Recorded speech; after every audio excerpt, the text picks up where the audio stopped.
It's that time again. Time to enter the strange world of the paranormal. And tonight, I want to take you to an old house on the edge of a picturesque village.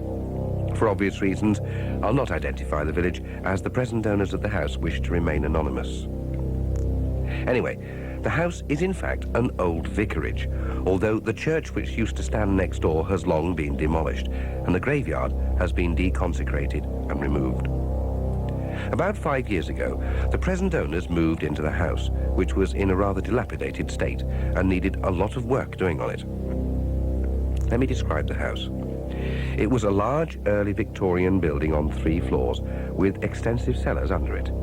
It's set in secluded grounds surrounded by big oak and elm trees. What is now the main lawn used to be the graveyard. During the course of renovation work, the couple who had bought the house found an old picture tucked away in the corner of one of the cellars. It was of a rural scene, with hills in the background and a stream running through the middle of a patch of trees. In one corner was an old church. The picture itself was not particularly remarkable, but the couple thought that it would fill a large space on one of the walls downstairs. So next day, they took it to a picture restorer to have it cleaned and reframed. And then they got on with the business of restoring the house to its former glory.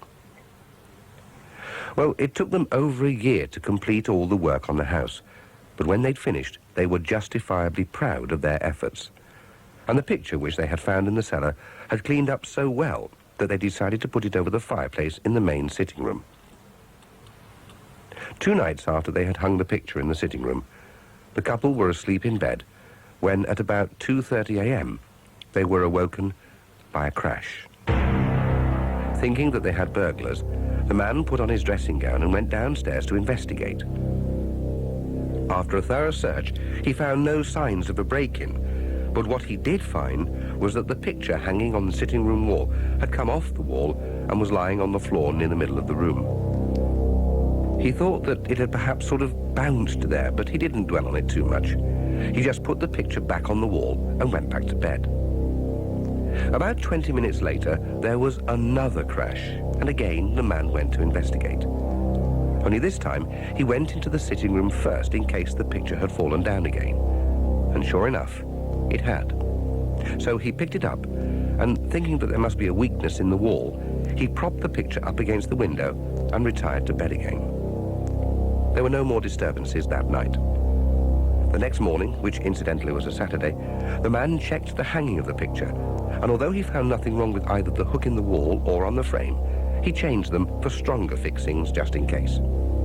He then hung the picture back over the fireplace.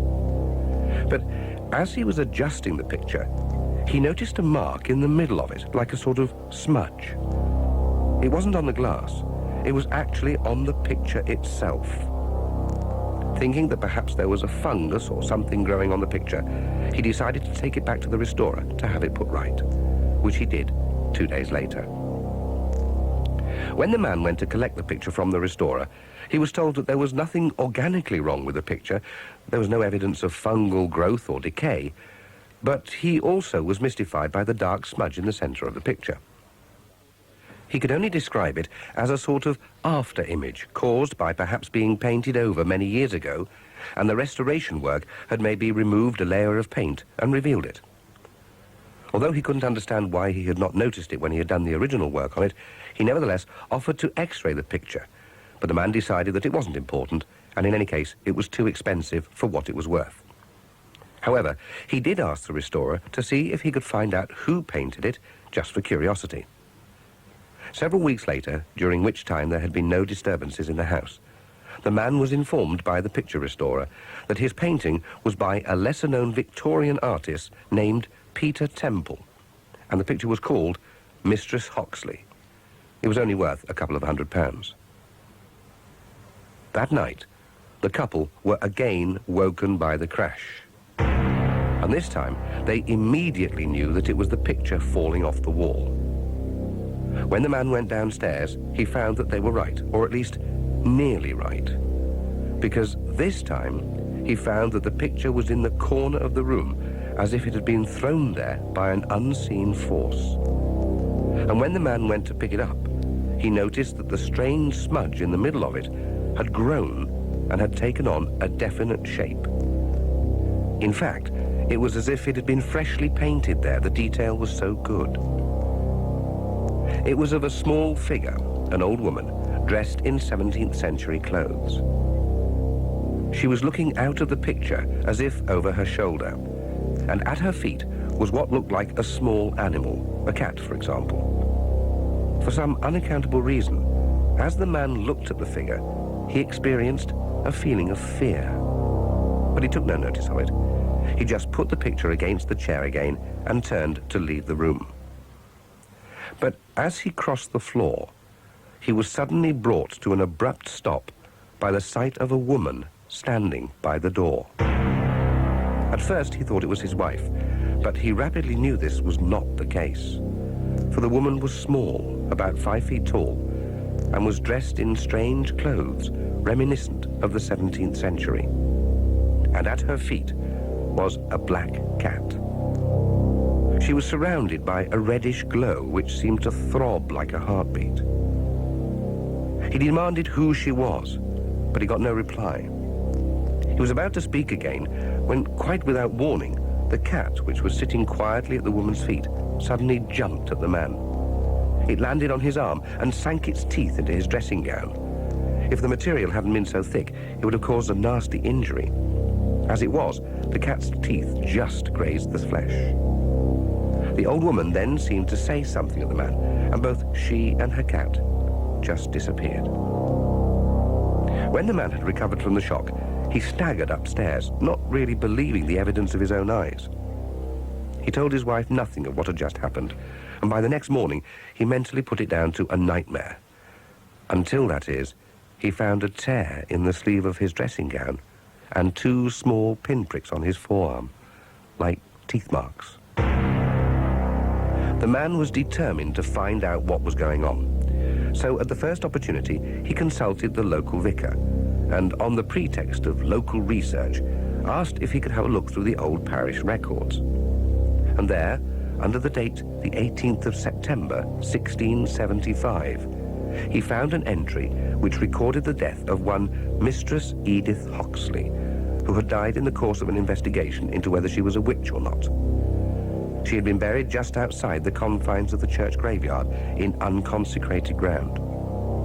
It was also recorded there, as she had actually died under interrogation, it was determined that she had been innocent. Armed with this information, the man then went to the local newspaper and found out by looking through the old issues that in 1901, the church was supposed to have been haunted by the ghost of a woman who had been killed in 1675 as a witch. The locals refused to worship there, and eventually the church was deconsecrated and demolished. The disturbances continued at the house, and they got so bad that even the couple's children began to ask who the old woman was who woke them in the middle of the night and scared them. Finally, the man decided to get rid of the picture, as he was convinced that it was the cause of all the trouble. So he sent it to the local auction rooms.